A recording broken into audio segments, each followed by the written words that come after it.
Hello student, I am Neha Agarwal और आज मैं आपको सेकंड चैप्टर का जॉर्ज पंचम की नाक स्टोरी है, मैं आपको उसके बारे में आपको बताऊंगी। इंग्लैंड की रानी एलिजाबेथ द्वितीय अपने पति के साथ हिंदुस्तान पधारने वाली थी। देश की सारी अखबारें इस शाही दौरे की खबरों से भरी थी। इस दौरे के लिए छोटी से छोटी बात पर भी सबकी निगाहें टिकी हुई थी। रानी का दर्जी परेशान था कि हिंदुस्तान, पाकिस्तान और नेपाल के दौरे पर रानी कब क्या पहनेंगी। उनका सेक्रेटरी और जासूस भी उनसे पहले ही दौरा करने वाले थे। फोटोग्राफरों की फौज तैयार हो रही थी। रानी की जन्मपत्री और प्रिंस फिलिप के कारनामों के अतिरिक्त अखबारों में उनके नौकरों, बावर्चियों, खानसामों, अंगरक्षकों और कुत्तों की तस्वीरें छापी गई थी। दिल्ली में शाही सवारी के आगमन से धूप मची हुई थी। वहाँ की सदा धूल मिट्टी से भरी रहने वाली सड़कें साफ हो गई। इमारतों को सजाया गया, संवारा गया। एक बहुत बड़ी मुश्किल सामने आ गई थी।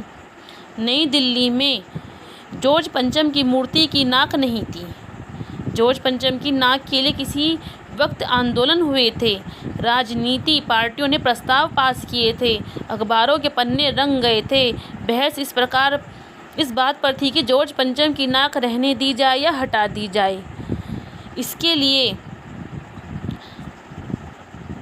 हथियारबंद पहरेदार तैनात कर दिए गए, पर इंडिया गेट के सामने वाली जॉर्ज पंचम की मूर्ति की नाक अचानक गायब हो गई थी। अब महारानी देश में आ रही थी और मूर्ति की नाक न हो तो परेशानी होनी ही थी।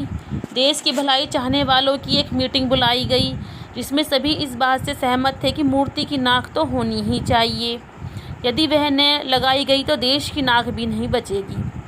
उच्च स्तर पर सलाह मशविरों से तय किया गया कि किसी मूर्ति से मूर्ति की नाक लगवा दी जाए। मूर्तिकार से मूर्तिकार ने कहा कि नाक तो लग जाएगी, पर उसे पता होना चाहिए कि मूर्ति कहाँ बनी थी, कब बनी थी और इसके लिए पत्थर कहाँ से लाया गया था। पुरातत्व विभाग की फाइलों से भी कुछ पता नहीं चला। मूर्तिकार ने सुझाव दिया कि वह देश के हर पहाड़ पर जाएगा और वैसा ही पत्थर ढूंढकर लाएगा जैसा मूर्ति में लगा था। मूर्तिकार हिंदुस्तान के सभी पहाड़ी प्रदेशों और पत्थरों की खानों के दौरे पर निकल गया, परंतु उसे वैसा पत्थर नहीं मिला। उसने पत्थर को विदेशी बता दिया। मूर्तिकार ने सुझाव दिया कि देश में नेताओं की अनेक मूर्तियां लगी हैं। यदि उनमें से किसी एक की नाक लाकर मूर्ति पर लगा दी जाए तो ठीक रहेगा।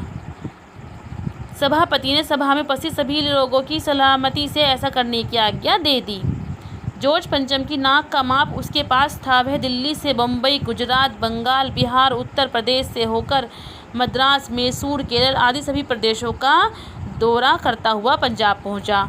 उसने गोखले, तिलक, शिवाजी, गांधी जी, भगत सिंह की लाठों को देखा, परखा, पूरे हिंदुस्तान की परिक्रमा कर आया, पर उसे जॉर्ज पंचम की नाक का सही माप कहीं नहीं मिला, क्योंकि जॉर्ज पंचम की नाक से सब बड़ी निकली।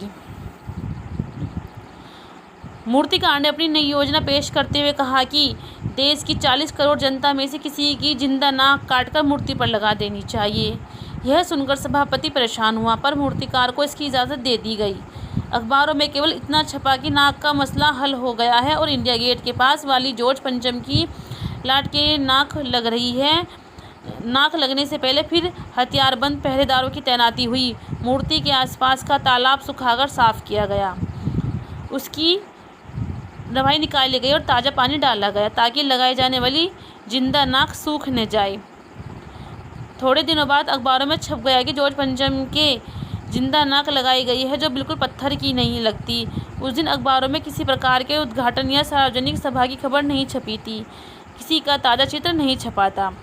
सभी अखबार खाली थे। स्टूडेंट्स, कहानी बहुत इंटरेस्टिंग है, आप ध्यान से पढ़ना। और उसके बाद इसके प्रश्न हैं और इसके उत्तर मैंने आपको नेक्स्ट PDF में सेंड किए हैं। आप इन सबको अपनी कॉपी में करो। नेक्स्ट वीडियो के साथ फिर मुलाकात होगी। बाय।